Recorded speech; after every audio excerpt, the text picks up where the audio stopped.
la manifestación macroscópica de la interacción. ¿Sí? Es decir, yo tenía que formar estas redes entre el antígeno y el anticuerpo para poder visualizarlo.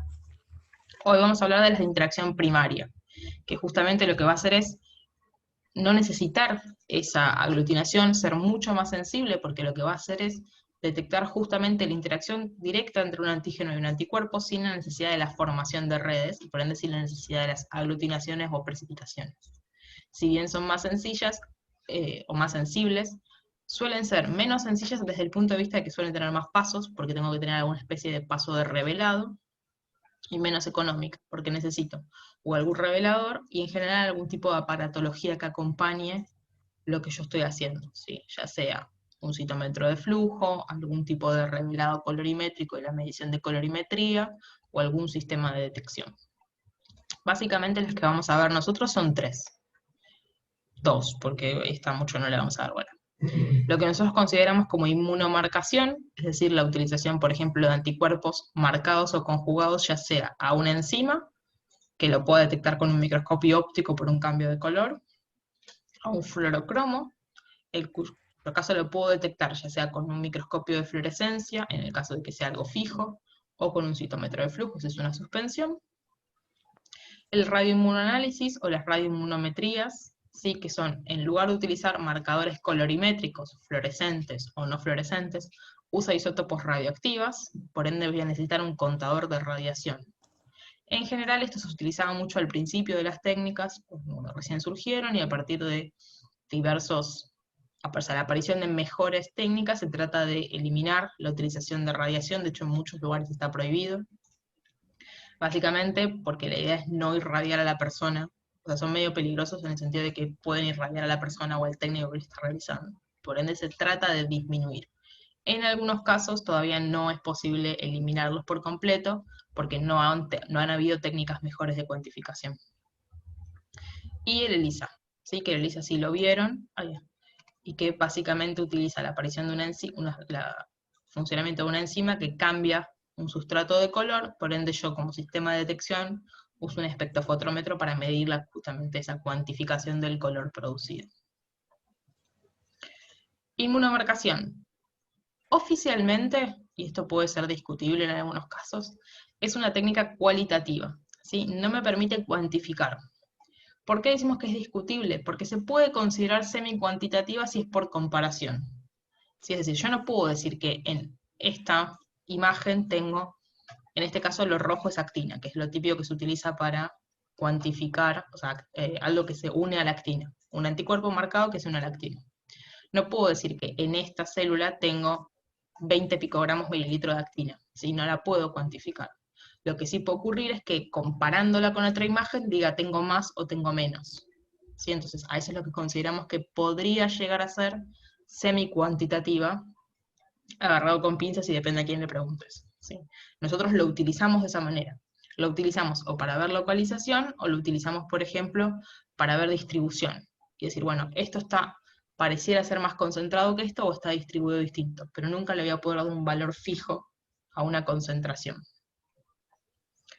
Dependiendo si son antígenos que están ocurriendo en tejidos preparados e inmovilizados, es decir, por ejemplo, a un corte de un tejido, a un corte de, no sé, riñón, a un corte de ganglio linfático, a un corte de médula ósea, o lo que sea, cuando son tejidos o preparados, ya decimos que es inmunohistoquímica. ¿Sí? Es decir, que inmuno porque utilizamos anticuerpos como marcador, si anticuerpos específicos contra lo que quiero marcar, e histo porque son tejidos preparados histológicos. También lo puedo hacer en células en suspensión y después ponerlas en un portaobjetos. En ese caso son inmunocitoquímicas, ¿sí? Y después, la inmunomarcación puede estar marcada justamente con una enzima que transforma un sustrato de no coloreado a coloreado y que precipita, como en el caso de acá abajo, que simplemente lo que veo es un positivo con un marrón feo, ¿sí? O sea, es negativo, donde no se generó color y donde veo marrón es un positivo, o lo que es más lindo siempre es usar fluorocromos, es decir, utilizar sustancias que generan colores. La ventaja de la utilización de fluorocromos, ya sea para inmunohistoquímica como para inmunocitoquímica, es que me permite marcar más de una cosa a la vez. Yo acá solamente puedo marcar de a una cosa, ¿sí? Porque tengo un único color, y acá, dependiendo el elemento de detección que utilice, puedo usar, no sé, dependiendo del aparato que tengas, hasta 7 colores a la vez, ¿sí? Dependiendo los láseres y demás. Acá era lo que decía Agustín, de marcación directa o indirecta. La diferenciación entre una marcación directa o una marcación indirecta es la cantidad de anticuerpos que utilizamos y justamente cuál es el anticuerpo que está marcado. Es decir, cuál es el anticuerpo que está conjugado a mi de enzima o mi fluorocromo de detección. No puedo más de la aplicación del ojo. En el caso de la marcación directa, yo voy a tener un anticuerpo que se considera primario porque reconoce el antígeno específico, y ese mismo anticuerpo, que es el anticuerpo primario, es el que está marcado con el fluorocromo o con la enzima que yo quiero usar para revelar. En este caso se llama marcación directa. Uso un único anticuerpo. La otra opción es utilizar un anticuerpo primario que es específico para lo que yo quiero notar, es decir, es específico para mi antígeno, pero que no está marcado. Y después utilizo anticuerpos secundarios, que son capaces de reconocer al anticuerpo primario, es decir, va a reconocer en general la fracción Fc del anticuerpo primario, y que estos secundarios son los que están marcados. Como esto lleva 2 pasos, es lo que se conoce como marcación indirecta. Obviamente todo tiene ventajas y desventajas, y uno depende, o sea, dependiendo de qué es lo que quiere hacer, y la disponibilidad que tenga de los reactivos, es cuál de las dos elige. La ventaja de la directa es que suele ser más rápida y más sencilla. Es decir, es un único paso de marcación. Pero los anticuerpos suelen ser bastante más caros y no son tan sensibles. La marcación indirecta, esto de que es como desventaja que lleva más tiempo, no te lleva mucho más tiempo. La verdad es que es esa, que en la práctica son 20 minutos más. Uno ya llega un momento en que 20 minutos más, 20 minutos menos, no lo afecta mucho. Pero la ventaja que tiene es que son mucho más sensibles porque tenemos, esta marcación indirecta me permite un paso de amplificación. Es decir, yo tengo una marca que puede ser reconocido por múltiples anticuerpos, por ende funciona como amplificador de la señal, y que es bastante útil, sobre todo para antígenos que están en bajas proporciones. Y por lo general suelen ser más, si bien tengo que usar 2 anticuerpos, suele ser más barato porque los anticuerpos marcados son los más caros. Entonces, en este caso yo tengo una batería de anticuerpos secundarios marcados que me permiten el revelado de diversos anticuerpos específicos. ¿Sí? Pero eso es a gusto del consumidor y de lo que uno tiene en la heladera, básicamente. Cuando uno tiene que comprar, ahí elige.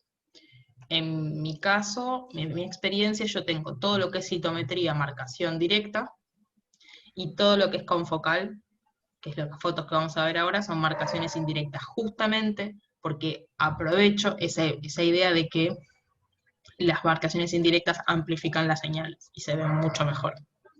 Mucho mejor. Ahora, ¿qué podemos usar para revelar? Lo que yo les comentaba, el marcado con enzima. En general, la enzima que se utiliza es la HRP, ¿sí? Que es una enzima que lo que hace es transformar básicamente un sustrato no coloreado, lo oxida, y es que este producto no solo oxidado, lo que ocurre también es que precipita. Por ende, queda en el lugar donde está la enzima. Cuando yo lo miro al microscopio, simplemente veo esos puntitos marrones en donde está la presencia de la enzima. En este caso, por ejemplo, marqué, esto sería un corte de ganglio o de vaso. Tengo los linfocitos CD4, los linfocitos CD8 y la célula CD57, por ejemplo, que es linfocitos TCD4, o sea, helper, TCD8 es decir, citotóxicos, y CD57 es marcador ¿cómo se llama? De células estos son los ganglios, las zonas B, ¿sí? Se puede usar como marcador. ¿Bien? Obviamente, en general, cuando uno compara estas imágenes, lo que yo les decía, puedo ir usando de a un solo marcador por vez, es decir, necesito un corte por marcador que vaya a revelar. Obviamente se ve mucho más lindo con microscopía de fluorescencia, que utiliza justamente los fluorocromos. Estas son imágenes nuestras, por ejemplo. Estas de la tesis de mi compañera y estas son de mi tesis. Que básicamente lo que uno hace puede superponer anticuerpos distintos, justamente teniendo en cuenta, si son anticuerpos primarios, directamente cada anticuerpo primario reconoce algo en particular. En este caso, mi compañera usa un anticuerpo contra clase 1 y un anticuerpo contra, esto es GM130, es un marcador de Golgi. Entonces ella puede ver o distinguir el aparato de Golgi. Y uno lo hace en el mismo vuelo, en el mismo tubito de ensayo, las dos cosas. Ella en general a veces usa marcaciones directas. Yo uso más marcaciones indirectas. En mi caso lo que hago es que mis isotipos específicos, o sea, mis anticuerpos específicos, en mi caso yo trabajo con plaquetas, que es lo que marco en rojo. Acá también tengo lo que marco en azul, esta es clase 1, estos son monocitos. Y lo que tengo es una bacteria que produce la proteína fluorescente verde. Entonces en verde veo directamente la bacteria. Entonces yo lo que hago es que mis anticuerpos primarios reconocen clase 1 en el caso del azul y plaquetas en el caso del rojo, y cada uno tiene un isotipo distinto. Es decir, uno es IgG1 y otro es IgG2. Entonces después uso anticuerpos secundarios contra IgG1 y contra IgG2 marcados. Entonces amplifico las señales, ¿sí? Y veo esto. En este caso, no sé si alguna vez vieron los Z-stacks, la diferencia entre ¿vieron diferencias entre un microscopio confocal y de fluorescencia? Sí. Bueno, vieron que el confocal lo que hace es cortarte como una rebanada. Uno lo que puede hacer es cortar distintas rebanadas y después hacer la superposición de todas las imágenes o mostrarlo como acá, que te lo muestran más como la composición de todas las imágenes, y después te permite hacer lo que llamamos cortes ortogonales, que es mirar esto como si lo cortas y lo veo en todas las dimensiones, o, bueno, acá no se las puse, pero también te permite hacer reconstrucciones en 3 dimensiones, dependiendo del aparato o sea, dependiendo del programa después de análisis que uses. ¿Sí?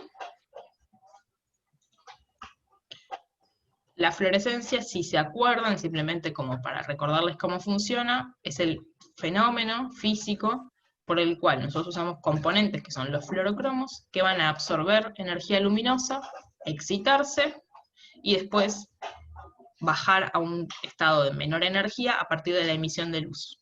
Uno lo que hace es controlar la luz a la que absorbe el fluorocromo y la luz a la que emite el fluorocromo para que el aparato pueda determinar justamente cuál es el color que nosotros vemos. Tenemos distintos grupos funcionales o distintos fluorocromos, y las combinaciones siempre van a estar dadas a partir de la luz que emite y la luz que necesita para excitarse, ¿sí? Eso es lo que te permite, lo que yo les decía, que te permite acá también elegir varios colores a la vez, y que la presencia de estos colores, que en realidad son puestos después, ¿sí? El aparato lo lee como blanco y negro, uno después le da el color que quiere. Depende cuáles aparatos tengo y cuáles son los láseres de emisión y los receptores que tengo, es lo que me permite saber hasta cuántos colores puedo usar. Por ejemplo, en nuestro citómetro podemos usar 5 colores para ver por citometría, y en nuestro microscopio 3 seguro, no sé si 4. ¿Sí? Justamente por las combinaciones de láser y lo que uno después compra, obviamente. Todo tiene que comprar. ¿Bien? ¿Dudas? No, o sea, la mayoría de las técnicas las vimos ya en Genial. introducción a la biología, capaz más orientado tipo a otro tipo de idea, más a colocalización o análisis, qué sé yo, de un mutante, una proteína modificada, se Obvio. expresa, se sobreexpresa, o localización intracelular. Bueno, lo mismo lo podemos usar para inmuno. En primer lugar, lo que solemos siempre usar, sobre todo ahora vamos a ver en citometría, es la idea de marcadores para determinar qué célula estamos mirando. Ah, pero acá es Después, con un fin separativo. separativo o simplemente para análisis. O sea, yo, por ejemplo, acá, en mi caso, por ejemplo, estos son 2 ejemplos, tienen 2 utilizaciones de la microscopía distintas desde el punto de vista de qué es lo que queríamos analizar. En este caso, yo no sé si les comenté alguna vez, yo trabajo con Brucella. Brucella es una bacteria intracelular, ¿sí? Que lo que hace, entre sus mecanismos de evasión, retiene moléculas de clase 1 y moléculas de clase 2 del complejo mayor histocompatibilidad. Todo el proyecto de mi directora se basó con sus distintos becarios en ver cuáles son esos mecanismos. En este particular, lo que veían era el mecanismo de retención de clase 1. Entonces, sabíamos que la retención de clase 1 no era transcripcional, es decir, se seguía transcribiendo pero no se veía en superficie. Entonces la pregunta era, ok, si se transcribe y tengo la proteína, ¿dónde está la proteína si no está en membrana? Entonces, justamente la idea de mi compañera es siempre ver localización subcelular, como decías. Por eso usa un marcador contra clase 1 y un marcador. En este caso nosotros teníamos muchos marcadores para ver dónde estaba, pero bueno, el que finalmente dio bien es el de Golgi. Entonces dice, bueno, siempre es cuando está Brucela, ven que desaparece por completo clase 1 de superficie, no lo veo más, y cuando miro dónde está en Golgi, ¿sí? Colocaliza con Golgi. Entonces, en este caso es justamente eso, es ver dónde está la proteína, es ver localización subcelular con colocalizaciones. En mi caso, yo también trabajo con Brucela, pero trabajo en otra cosa, trabajo básicamente en ver la modulación inmune que generan las plaquetas sobre los distintos componentes del sistema inmune. En este caso monocitos, también sobre neutrófilos y sobre células endoteliales. Entonces, mi idea era, primero, poder encontrar marcadores que me permitieran determinar cuáles eran mis monocitos y cuáles eran mis plaquetas, para después ver dónde estaban y si interaccionaban entre sí o no. Justamente por eso busco un marcador medio como universal para las células, que es clase 1, que en teoría estaba reportado que no estaba en plaquetas, después descubrimos que sí está en plaquetas, me complicó un poco el análisis, pero no importa. Y un marcador específico para plaquetas. Entonces yo lo que quería ver era, por un lado, cómo se organizaban, y veía estas rosetas en las cuales yo tengo las plaquetas rodeando a los monocitos, y a su vez, otra cosa que me di cuenta con esta aproximación, es que los monocitos en presencia de plaquetas se infectan muchísimo más, hasta 10 veces más. ¿Sí? Entonces, todo el trabajo finalmente terminó en la descripción de que las plaquetas funcionan como carrier de las bacterias y favorecen las infecciones. Obviamente no solo con microscopía, ¿no? Con un montón de experimentos más para apoyarlo. Pero en este caso yo lo que quería ver era, por un lado, infección utilizando anticuerpos que me permitieran determinar cuál era la superficie y cuál era el volumen de los monocitos para ver si las bacterias, en este caso el verde, estaba adentro o fuera del monocito, identificar las distintas poblaciones celulares y ver cómo se organizaban esas poblaciones celulares. Y ver justamente que las plaquetas quedaban rodeando los monocitos. ¿Sí? Y además vimos algo medio raro que parece que aumenta clase 1, pero nunca lo exploré demasiado. O sea, si me fijo acá, veo que este azul es mucho más intenso que este azul. O sea, que en teoría podría llegar a suponer que aumenta clase 1.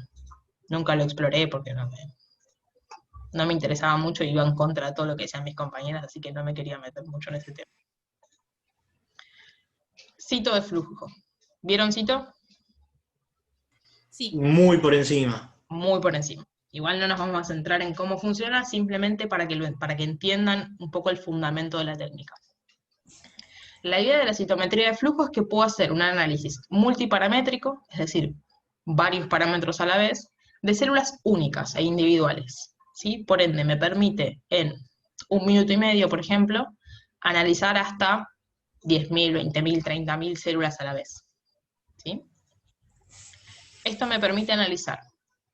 Por un lado, la idea del citómetro de flujo es que yo voy a tener una fila de células únicas sobre la cual va a incidir un láser, uno o más, dependiendo qué es lo que yo le diga al programa que haga, y eso va a analizar 2 parámetros que no necesitan marcaciones, y después yo le puedo ir agregando parámetros a partir de agregarle, por ejemplo, anticuerpos marcados. ¿Sí? Yo podría simplemente pasar por un citómetro sangre entera sin ningún tipo de marcación, y eso ya me daría 2 parámetros iniciales que me permiten, por ejemplo, separar las células.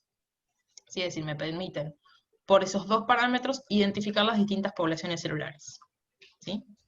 Esos parámetros son los que se conocen como forward scatter y side scatter, que básicamente lo que hacen es, sin necesidad de ningún agregado, simplemente por ver cómo se dispersa la luz, ver qué tan grande es esa célula y qué tan granular es esa célula. Básicamente funciona el forward scatter, que es el que me mide tamaño celular, funciona midiendo el tamaño de la sombra. Es decir, si yo le paso una luz, esa célula funciona como cualquier cuerpo, macizo y va a generar sombra. Dependiendo qué tan amplia es la sombra, perdón, yo asumo que esa célula es más grande a mayor sombra y más chica a menor sombra. ¿Sí? Entonces, lo que me hace después es graficarme o un histograma que me va indicando la cantidad de células con un tamaño determinado, o lo que conocemos como dot plot. ¿Sí? El dot plot lo que hace es decir, bueno, sobre este tamaño, en este forward, la célula me cae con este tamaño en particular. ¿Sí? Entonces me va a generar un puntito por cada célula. Acompañando el forward tenemos el side. El side lo que hace es analizar, si yo miro la célula y la pienso simplemente como una bolsita que tiene líquido y que tiene gránulos o que tiene distintas estructuras que difractan la luz, lo que va a hacer es justamente difractar la luz hacia todos lados. El side scatter lo que va a hacer es cuantificar toda la luz difractada. Entonces, cuando cuantifico eso, mientras más gránulos tengo, más voy a difractar la luz, ¿sí? Más la voy a dispersar. Entonces, con esto me permite ver la granularidad. Mientras más granular, más side. Entonces, esto también me lo puede mostrar como un histograma, es decir, la cantidad de células que tienen un side determinado, o sumarlo al dot plot junto con el forward,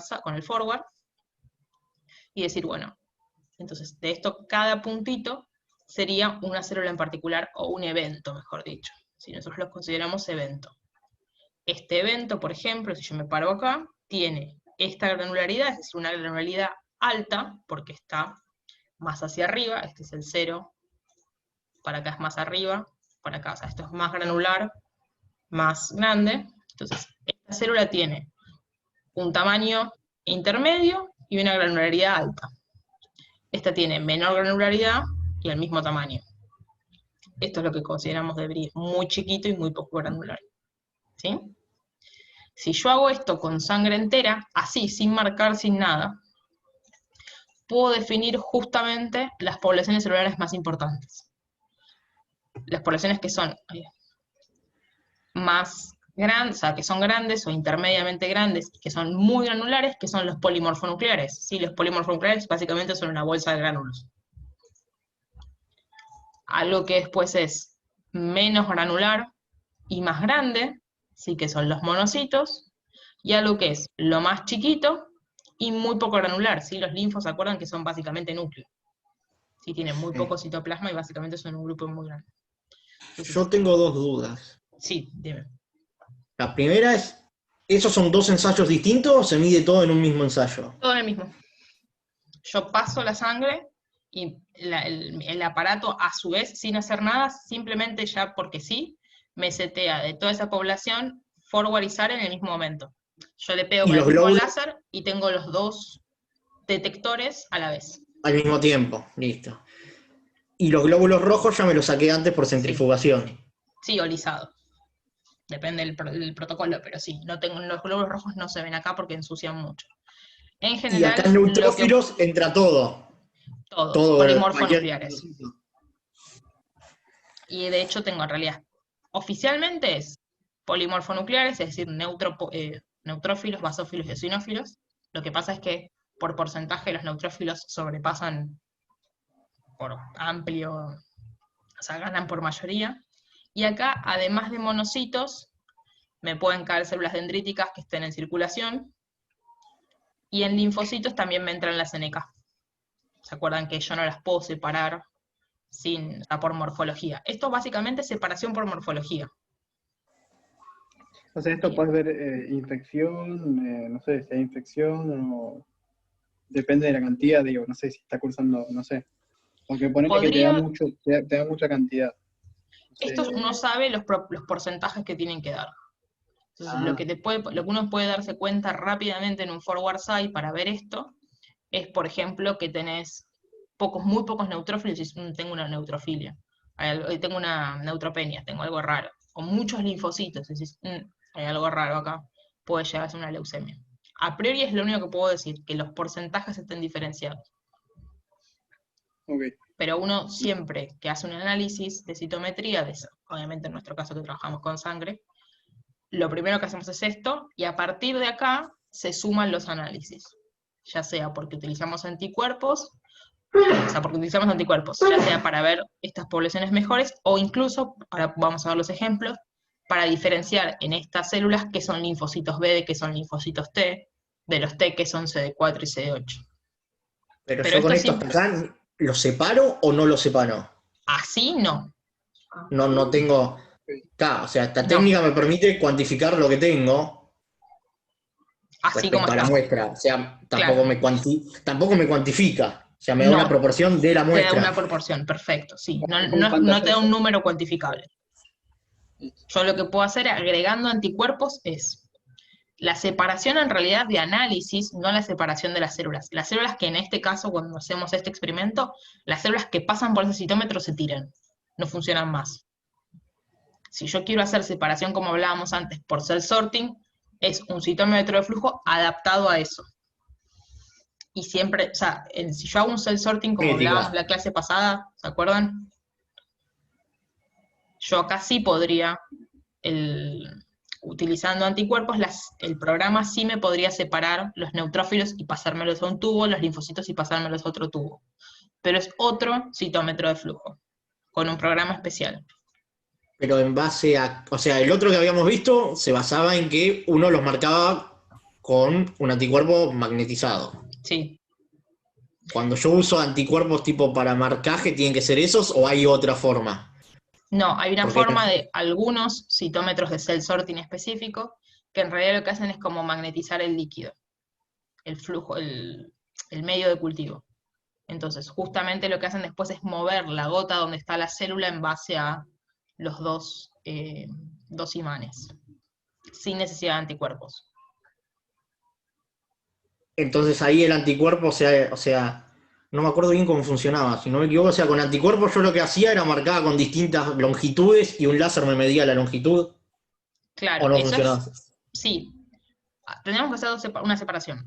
Una cosa es si yo quiero usarlo o sea, si yo citometría el flujo, lo puedo usar para cell sorting, o lo Sí. puedo usar simplemente para análisis. Ahora vamos a hablar del análisis de la citometría de flujo, en el cual sí, yo uso anticuerpos marcados contra lo que yo quiera ver con un fluorocromo. Entonces, a este análisis, el aparato le puede sumar, analizar la fluorescencia que presenta esa célula, que es lo que vamos a ver ahora. Y en base a eso, ¿qué tipo de célula es? En base a eso, la presencia o no del marcador que yo usé. Yo puedo Claro, que separar... asumo que supuestamente el marcador es para algo específico de un tipo celular. o no. Yo puedo agarrar y decir, bueno, sobre los neutrófilos, por ejemplo, yo trabajo con neutrófilos, y una de mis estrategias es yo separo si son neutrófilos o no, o sea, determino si son neutrófilos o no por el forward side, porque tienen una morfología muy particular. Y acá me fijo cuántos neutrófilos presentan un marcador o qué tanto de ese marcador presentan. Son todos neutrófilos los que analizo, porque me voy a centrar solo en esta población. Pero quiero ver de esa población de neutrófilos si es homogénea o no. Ahora También sí. puedo, como vos decís, también puedo usar, por ejemplo, CD4 y CD8, que es el ejemplo que vamos a ver ahora, y me determina esos linfocitos si son CD4 o si son CD8. Pero la estrategia que yo uso depende de qué es lo que yo quiero cuantificar. ¿Sí? En mi caso, por ejemplo, como yo quiero ver neutrófilos activados y no activados, yo uso un marcador de activación, no un marcador de linaje, porque de hecho los neutrófilos no tienen marcadores de linaje. Pero en estos casos no me importa conservar la muestra. No, no la conservo. O sea, la muestra me sirve simplemente para hacer este análisis, para que me dé estos datos. La muestra después se tira. Si quisiese hacer a partir de esto un cell sorting, de hecho, no, por ejemplo, yo no puedo usar el aparato que uso, tengo que usar el otro aparato. El mío, el nuestro como es viejito, no tiene cell sorting, simplemente sirve para análisis.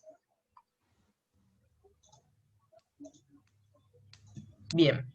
¿Se entendió entonces?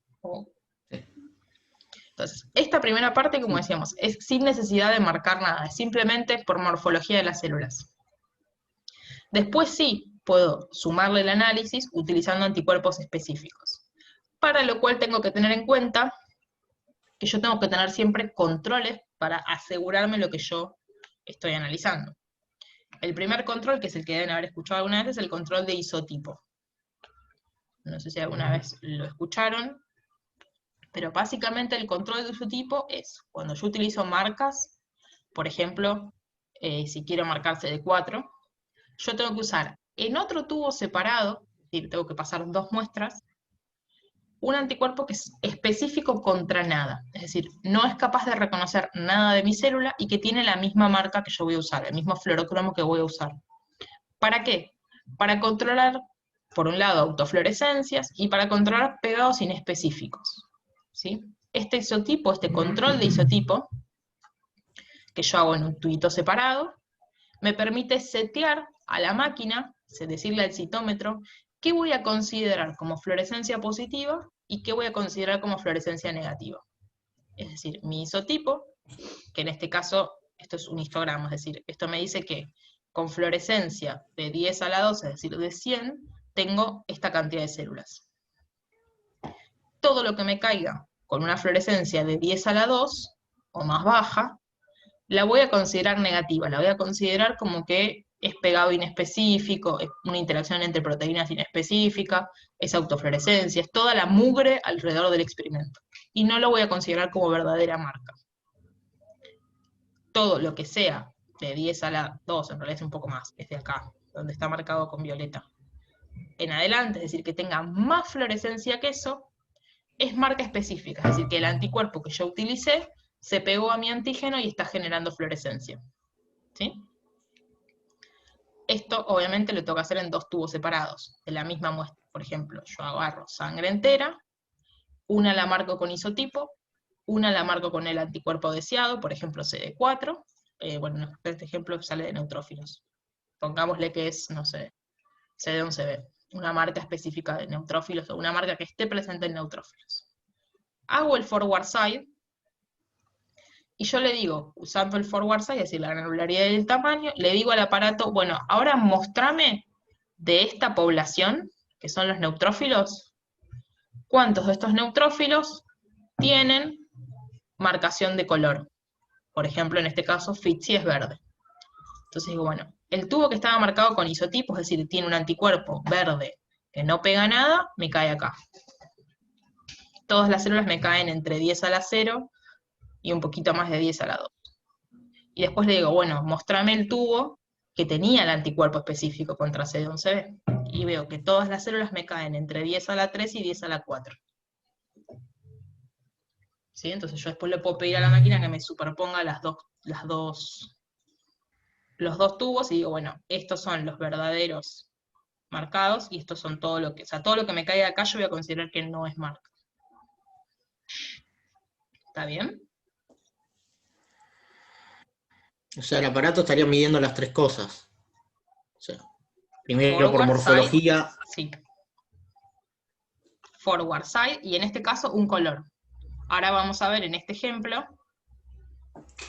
que me marca los 2 colores, que me marca 2 colores. O sea, me mide en la misma célula tamaño, granularidad, color 1 y color 2.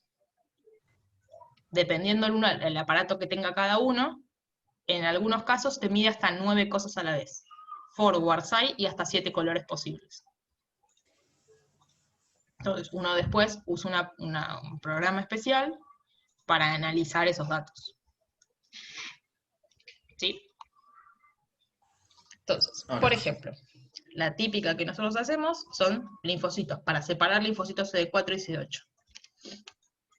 Yo voy a tener mi forward side de sangre entera, le voy a decir a la máquina, por ejemplo, yo tengo, este tubito sería un tubo al que le agregué anticuerpos anti-CD4 y anticuerpos anti-CD8. En mi caso uso CD8 Percipi, que es rojo lejano o violeta, depende de dónde lo quieran poner, y CD4 que es FITSI, que es verde. Entonces, yo le digo a la máquina, bueno, mostrame el forward side, o sea, mostrame las poblaciones celulares.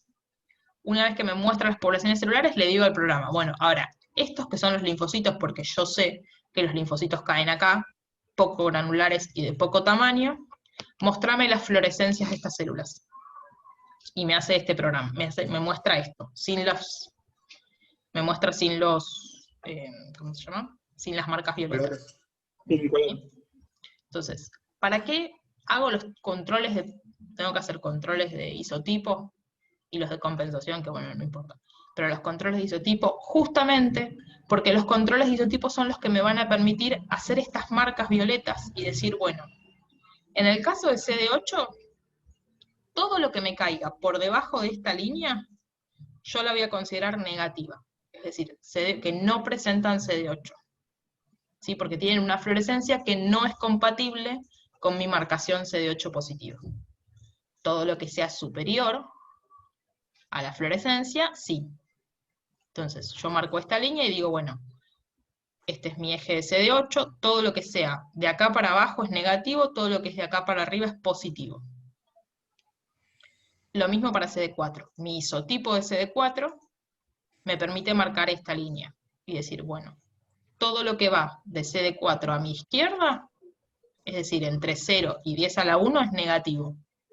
Y todo lo que va de esta línea para adelante es positivo. ¿Sí? Lo cual Y esto... esto, Decime. ¿cómo lo defino? O sea, eso que acabas de decir, ¿Esto? claro, esas líneas. Con usando para cada color, para cada anticuerpo, un isotipo. O sea, haciendo esto, yo tengo un tubo que va a ser sin marca, para ver autofluorescencia, ver, bueno, ubicar las células. Un tubo con el isotipo, en este caso Percipí, para que me diga, bueno, esta línea de pegado inespecífico cae acá. ¿Sí? Otro tubo que tenga el isotipo en verde, es decir, un anticuerpo que no reconoce nada, pero que esté marcado con verde. Entonces me va a decir, bueno, esta línea de pegado inespecífico cae acá. Sí. Y recién después tengo un tubo con las dos marcas. Entonces, mis primeros 3 tubos me sirven como para setear la grilla esta sin células. Y el cuarto me permite ver dónde me caen las células. ¿Sí? O sea, si yo dibujo, por así decirlo, los isotipos, el isotipo de CD8 me debería caer acá, en cualquier lado de acá, y mi isotipo de CD4 en cualquier lado de acá, que son los negativos. ¿Sí? Entonces, eso me permite ver hasta dónde considero negativo. Todo lo que esté por fuera o con mayor fluorescencia es lo que considero positivo. Recién en el cuarto tubo, donde yo tengo las dos marcas específicas, de hecho en general siempre se hacen controles positivos, por las dudas, puedo ver células en estos cuadrantes. ¿Sí? Todo lo que me quedaría en el cuadrante superior derecho, ¿qué vendría a ser? O sea, Bueno, yo esto me no debería determina esperar 4 nada ahí. cuadrantes. Depende, ahora vamos a ver. Tengo 4 cuadrantes. Acá, como está por debajo de este isotipo y por debajo de este, doble negativas. Claro, vendría a ser todo lo que caía en el ensayo de arriba en linfocitos que no sean linfocitos, tipo en el Natural Killer.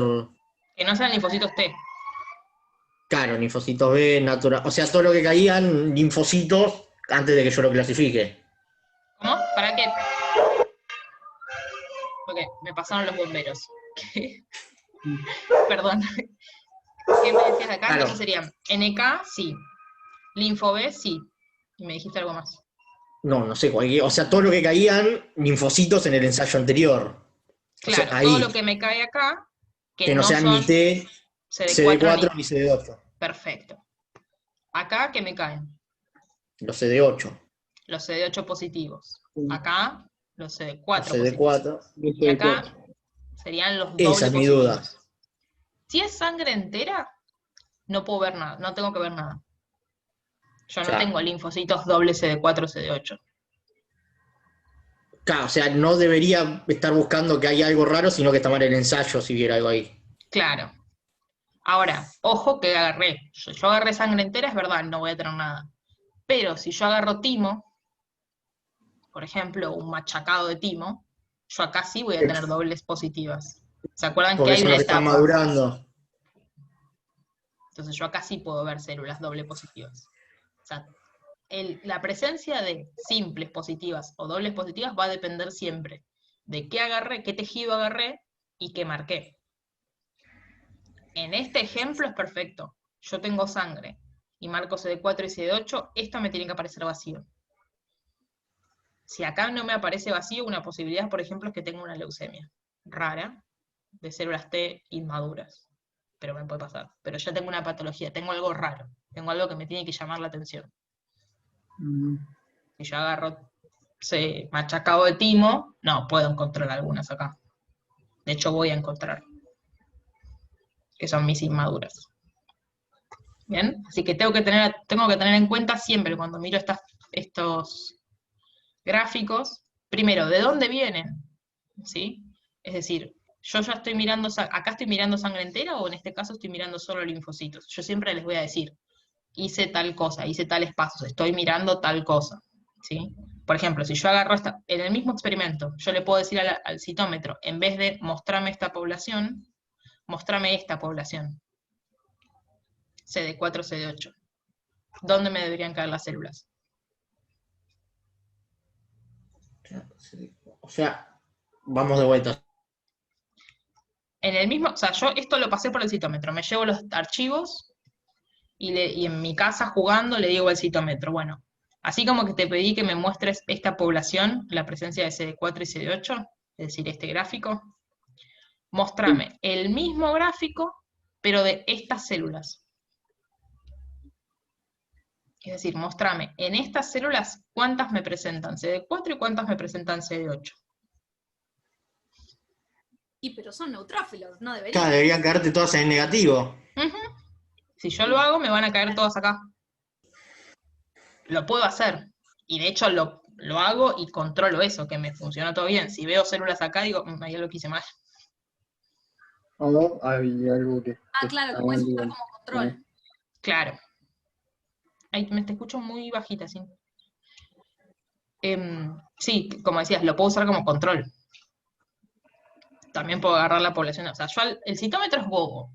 Al citómetro le digo, agarrá esto y mostrame esto. El citómetro no me analiza nada. Todo el análisis detrás lo tengo que hacer yo, poniéndole un poco de cabeza a esto. Si agarré esta población y no veo nada, algo raro, o sea, o sí veo, tengo que tener en cuenta esas cosas. ¿Pero esto se utiliza en diagnóstico clínico o más que nada solo en investigación? En todo. Investigación a full. O sea, no podés ser investigador en inmunología sin hacer una citometría. Es imposible hoy por hoy. Y en diagnóstico también. Por ejemplo, el diagnóstico de muchas leucemias, o sea, el diagnóstico de que presenta una leucemia se puede hacer incluso con un frotis. Lo ves y decís, tiene una cantidad de linfocitos bestial, o una cantidad de mielocitos bestial. La clasificación de la leucemia, de qué tipo de leucemia es, se hace por citometría de flujo. Por ejemplo, en análisis de pacientes con HIV, el recuento de CD4, uno hace el recuento de linfocitos total y el análisis de CD4 versus CD8 se hace por citometría de flujo. Y se hace de control. Porque es la única manera que tenés de separar cuáles son linfocitos. O sea, cuáles son NK, cuáles son linfocitos CD4 y CD8. ¿Se acuerdan que los HIV lo que tienen afectado es la población de CD4? Entonces, citometría de flujo. Vamos a ver que hay una enfermedad que se llama enfermedad granulomatosa crónica, que también se puede identificar por citometría de flujo. Hoy por hoy es cada vez más de rutina. Para investigaciones, hiper de rutina. Porque es la mejor manera de cuantificar en células. Y analizas muchísimas células a la vez. ¿Y te puede caer otra cosa que no sea neutrófilos, monocitos, linfocitos? ¿Te puede caer otra? ¿Te puede mostrar otra cosa? No. Sí, depende de lo que yo paso. Acá les estoy mostrando porque es sangre periférica. Yo puedo pasar un machacado de hígado, puedo pasar un machacado de vaso, puedo pasar un machacado de piel, lo que se me ocurra. Obviamente las poblaciones van a ser distintas porque va a depender de la granularidad y el tamaño del epitelio intestinal, el epitelio de pulmonar, lo que yo pase. Acá les estoy pasando sangre porque para inmuno lo más normal es pasar sangre. Pero, por ejemplo, podés pasar, nosotros creo que de ratón hemos pasado todo. Médula ósea, se usa mucho también. Médula ósea, estas proporciones cambian por completo. Médula ósea, vaso, ganglios. Pulmón, se puede ver, sí, creo que he hecho machacado de pulmón. Hígado.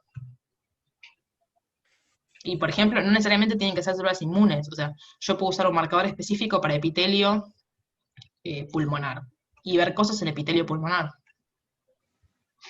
Buenísimo. O A ver, yo, por ejemplo, lo hago con endotelio. Tengo que saber dónde me cae la población de células endoteliales en forward side, que uno después lo acostumbra y ya lo sabe hacer. Entonces, ubico la población de células endoteliales y miro marcadores, por ejemplo, de activación en mi caso de células endoteliales. Pero ahí, ¿qué muestra voy a tomar? O sea, ¿dónde las voy a ir a buscar esas células? Porque, o sea, todas estas están circulando en la sangre. ¿De endotelio decís? Sí. Nosotros tenemos líneas celulares de endotelio, que son líneas comerciales, que uno hace el cultivo de Claro, células pero acá estamos endoteliales. hablando en laboratorio, o sea, yo no iría a hacer otro tipo de diagnóstico que no sea de células hematopoyéticas. Claro, no. O sea, a una persona no le voy a usar una No. citometría para hacer un análisis del epitelio.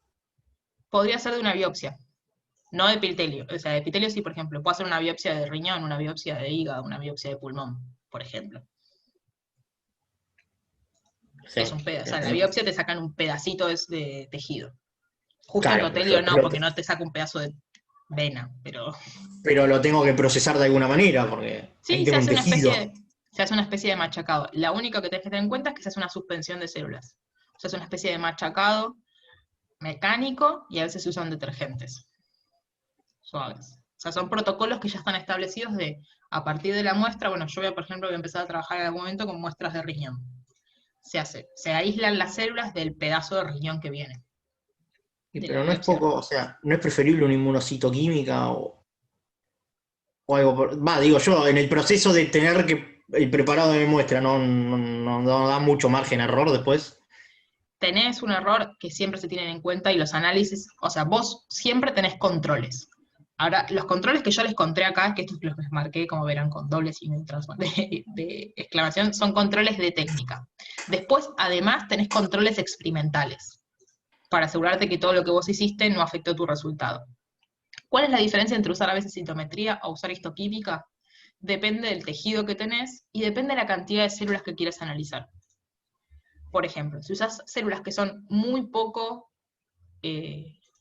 por ejemplo, uso células infiltrantes que están en muy poca proporción, si yo hago histoquímica, tengo que hacer, no sé, 300 cortes, por ejemplo, ¿sí? Para poder ver lo que yo quiero ver.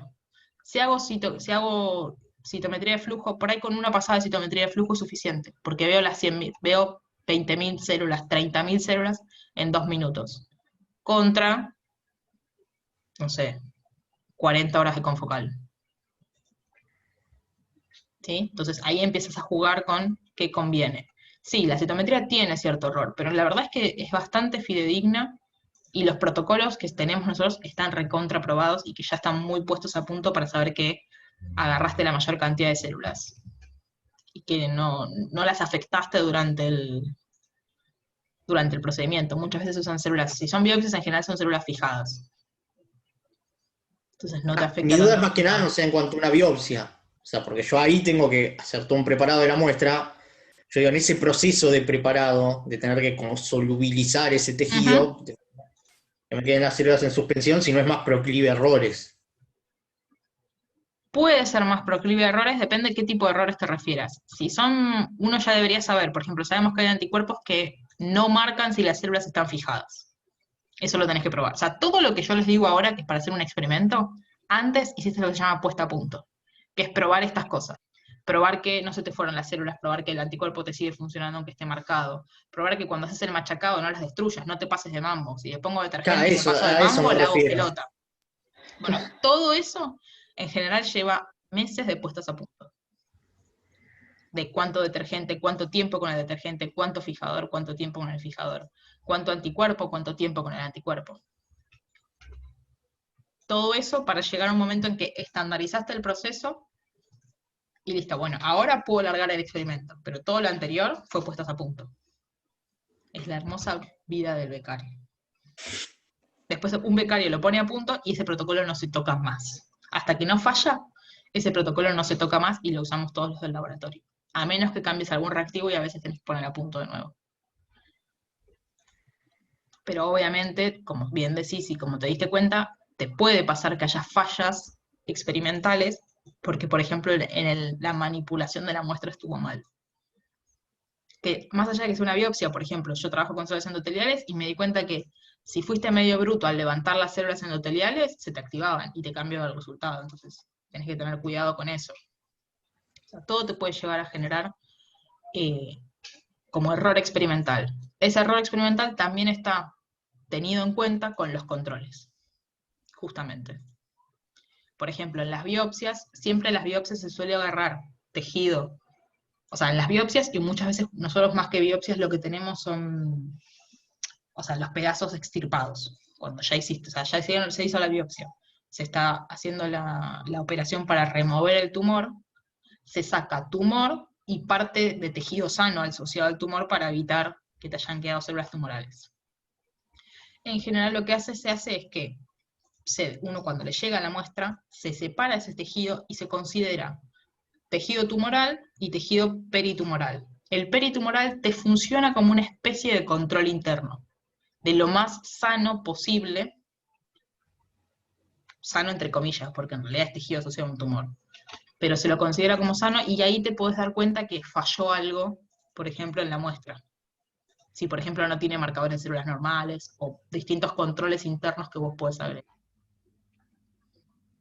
Más allá de los controles de técnica, que serían estos, yo tengo que tener siempre controles experimentales. Y que en general son controles internos y muchos, que te aseguran que vos le podés creer a ese resultado. ¿Bien? Bastante complicado. Sí, igual es hermoso. Cuando lográs poner a punto, las respuestas a punto las puteabas de una manera insufribles, pero cuando da, después uno se siente muy contento. Bueno, a mí me pasó el confocal que yo les di, que yo les mostré de las células y las plaquetas, hasta que no hice ese confocal, creo que 4 veces, me había pasado que yo tenía un resultado de citometría de flujo al que no le confiaba. Y no le confiaba, y no le confiaba. Y viste cuando decís, lo hacías y no, esto está raro, no sé, no puede ser, no sé, hasta que lo hice en confocal, con tantos controles que dije, bueno, ok, le confío. Y ahí acepté mi tesis y todo lo demás, pero tuvimos, creo que 4 meses con que mi jefa me decía que era eso, o sea, que el resultado estaba bien y que yo no le confiaba. Y creo que agregué 400 millones de controles distintos. Después sí ya me relajé y dije, bueno, está bien, confiemos. Aparte, en general, uno también se basa mucho en lo que no es solo tu grupo de trabajo, sino protocolos de otros laboratorios y demás que ya están como estipulados que se trabaja así. Pero bueno, si les gusta la investigación van a ver que esas cosas se pasan. Bien, ¿más dudas de citometría? ¿Cómo se analizan? Básicamente lo que vamos a hacer en el curso es analizar este tipo de gráficos. ¿Sí? Ya sea porque les doy las células y les pregunto dónde están, o porque les digo, bueno, esta población cuál es, y demás. ¿Sí? Algo para tener en cuenta, yo acá hablábamos de los CD4 y CD8, que son las clásicas marcadoras. Justamente la nomenclatura CD, o el sistema CD, es un grupo de proteínas que están asociadas, o que se llaman Cluster Differentiation System, asociados justamente a moléculas de superficie de leucocitos que me permiten determinar qué población es. Por lo general están muy asociadas al diagnóstico o a la investigación. ¿Sí? La definición oficial de molécula CD es una molécula de superficie, hay algunas intracitos, es decir, citoplasmáticas, que tiene asignado un número especial después de demostrar que es reconocida por anticuerpos monoclonales específicos. Hay una serie, acá les dejo las más conocidas, que son como marcadores específicos, ¿sí? No les voy a pedir que se las acuerden de memoria, tengan esto a mano, porque generalmente los ejercicios básicamente van a aparecer estos. Si aparece alguno más raro les voy a decir marcador de qué es, ¿sí? Pero básicamente tenemos marcadores de células, CD34 y 38 son las que me determinan que son limaje hematopoyético. Su combinación me permite saber si son más diferenciadas o menos diferenciadas, más progenitores, ¿sí? Pero son marcadores de linaje hematopoyético. De células B, siempre que yo le diga que son CD19 o CD20, son linfocitos B. Después veremos qué tipo de linfocito B, qué tipo de anticuerpo de membrana y demás, pero son linfocitos B. T se los suele considerar como CD3 positivos. ¿Sí? Si son CD3 positivos, son linaje T. Después sumaremos si CD4 o CD8, pero son linaje T.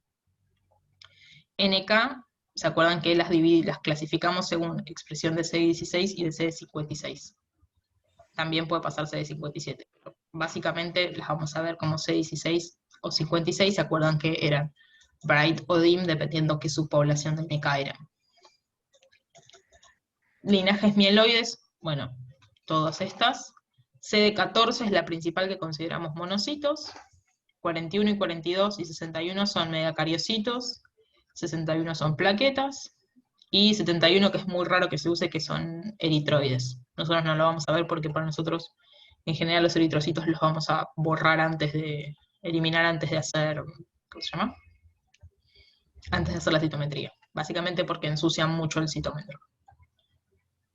Estos marcadores se pueden utilizar para identificación, por ejemplo, por citometría de flujo o para inmunohistoquímica, para cuantificación, para purificación. Son estos los marcadores que usamos para definir qué anticuerpos vamos a usar cuando hacemos MAX o cell sorting. ¿Sí? Utilizamos estos anticuerpos para elegir con qué células me quedo, y en muchos casos también para terapia o para inmunoterapia, anticuerpos determinados asociados a esos marcadores. ¿Sí? Otras aplicaciones del citómetro que se pueden utilizar, más allá de simplemente ver cuantificaciones de marcadores, podemos cuantificar la apoptosis. En este caso no se usan anticuerpos específicos, sino que se usan sustancias que ingresan o no a la célula dependiendo si la célula está viva, apoptótica o necrótica. ¿Sí? Entonces, por ejemplo, puedo hacer lo que es hidruro de propidio, que es un ADN, y anexina, que me determinan los 4 cuadrantes, células vivas, que son las que no ingresan ninguna de las dos marcaciones, células apoptóticas o células necróticas. Podemos hacer cuantificación de proliferación por una técnica que se llama CFC, que básicamente es la única citometría que se lee al revés, que la idea es leer lo más diluido.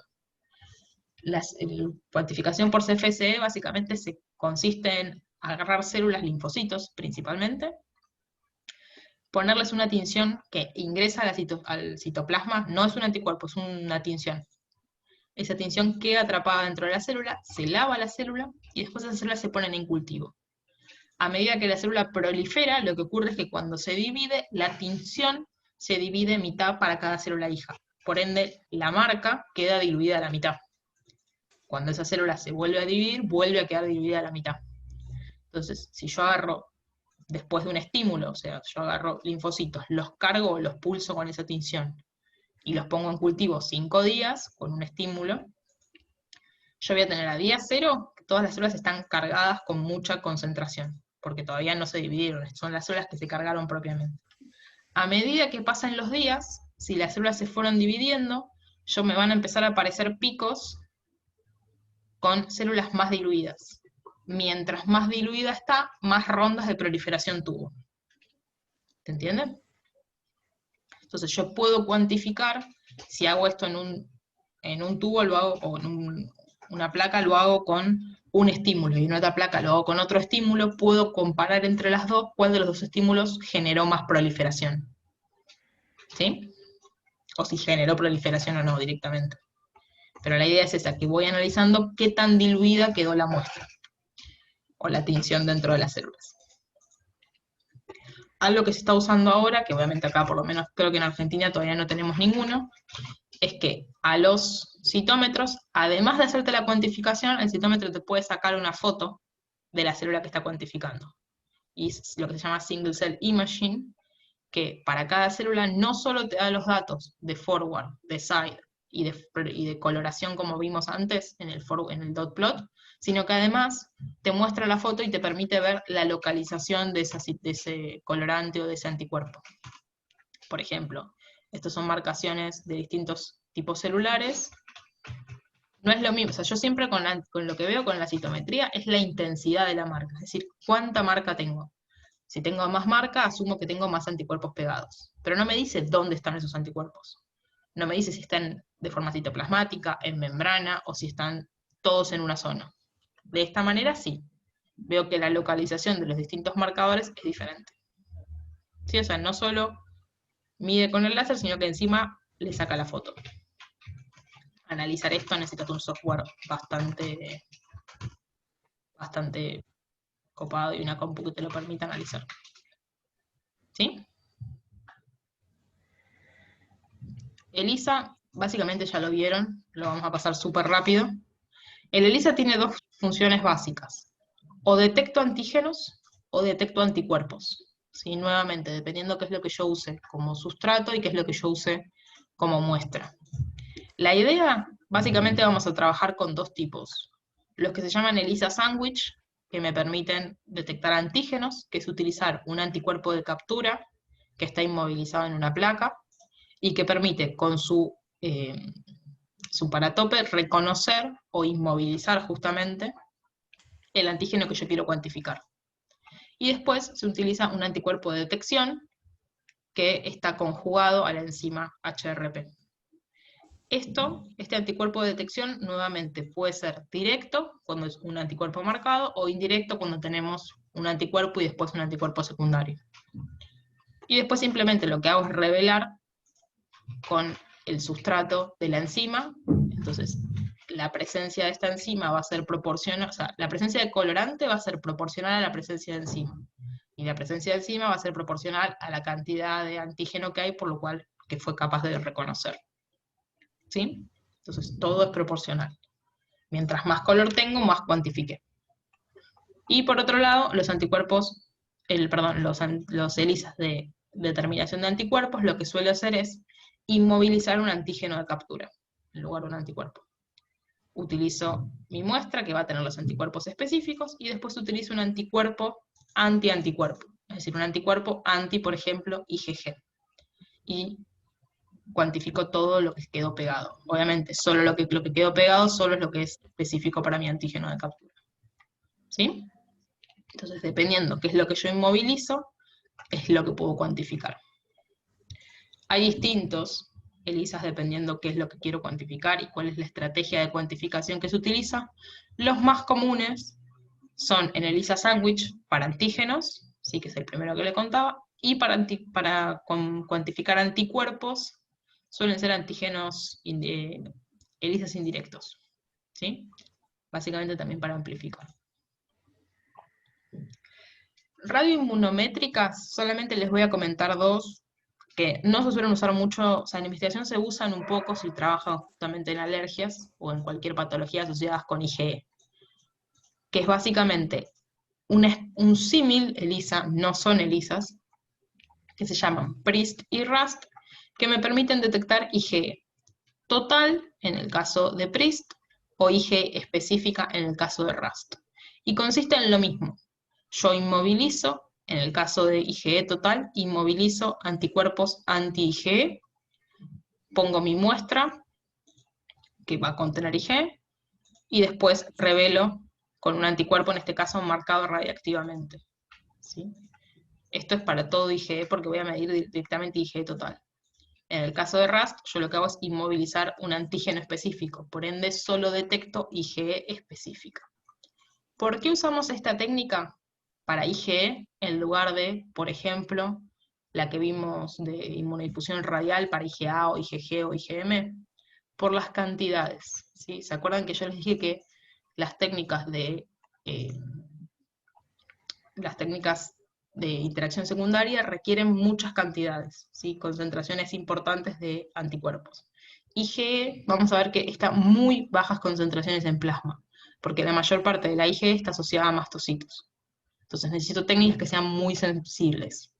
Y esta es básicamente la única que hay de cuantificación de IgE. ¿Sí? Es utilizada un poco más en la clínica para enfermedades alérgicas. En investigación un poco si trabajas justamente en ese tema, si no, básicamente IgE no le importa mucho a nadie. ¿Y por qué ELISA no? Va, ahí abajo dice que también se podría, pero digo, ¿por qué de preferencia no se usa? En realidad porque suelen ser más baratas estas, no sé por qué todavía. Se puede usar igual ELISA. Hay ELISAs específicas para IgE. La ventaja de la ELISA, que es lo que se está intentando cambiar, es que justamente no usa radiactivas. Pero estas son las primeras que se generaron y las primeras que son como más comercialmente más accesibles. O sea, hay mayor cantidad. Como son las primeras que se usaban para diagnóstico, lo que usamos en general es, no sé por qué las cosas para diagnóstico suelen ser más baratas que las cosas para investigación. Entonces muchas veces usamos cosas de diagnóstico. Básicamente para abaratar costos. Cuando hagan ciencia en Argentina se van a dar cuenta que si hay algo que sabe hacer un becario es abaratar costos, de alguna manera. Bien. Ensayos funcionales. Básicamente los ensayos funcionales, este es el que le comenté por citometría de flujo, que es para ver proliferación. ¿Sí? Un ensayo funcional clásico de linfocitos es ver si proliferan o no. O si quiero ver linfocitos B, es analizar si producen anticuerpos o no. Este lo vamos a ver más adelante, pero es básicamente un ensayo funcional, es ver, ¿se acuerdan que yo les dije que los polimorfonucleares generan estallido respiratorio? ¿Sí? Que generan estas especies reactivas de oxígeno. Bueno, hay dos maneras básicas de cuantificar ese estallido respiratorio. Una es por histoquímica, o sea, por citoquímica por colorante clásica, que es utilizar un colorante que en presencia de ROS cambia de color y verlo por microscopía, y otra es por citometría de flujo, que es con un colorante especial que se llama DHR, que en realidad es una sonda, que genera una fluorescencia específica cuando entra en contacto con la NADPH oxidasa. La misma enzima que genera los ROS genera la fluorescencia de la DHR. Y esto lo analizo por citometría de flujo. Entonces, en un individuo sano voy a ver que cuando yo coloco un estímulo, los neutrófilos generan fluorescencia, y en un paciente que tiene enfermedad granulomatosa crónica que no puede hacer estallido respiratorio, el paciente o sea, cuando yo le coloco el estímulo veo que la DHR no cambia de color, ¿sí? No genera fluorescencia. ¿Sí? Esto se hace de diagnóstico y es re común para nosotros como medida de cuantificación de la funcionalidad de los polis. De hecho, creo que está en el seminario, está como un ejercicio. Y esto lo vamos a ver más adelante. Básicamente que son las tipificaciones de HLA. El sistema HLA es hiperdiverso y justamente la tipificación es importante a la hora de trasplantes y demás tratamientos. Y la tipificación se hace o por medidas serológicas, es decir, ver la presencia de anticuerpos específicos, o por medidas moleculares. Los medios moleculares básicamente son distintos tipos de PCR. ¿Sí? Pero las vamos a ver cuando veamos trasplantes. Porque más que nada es importante a la hora de hacer trasplantes. ¿Bien? ¿Dudas?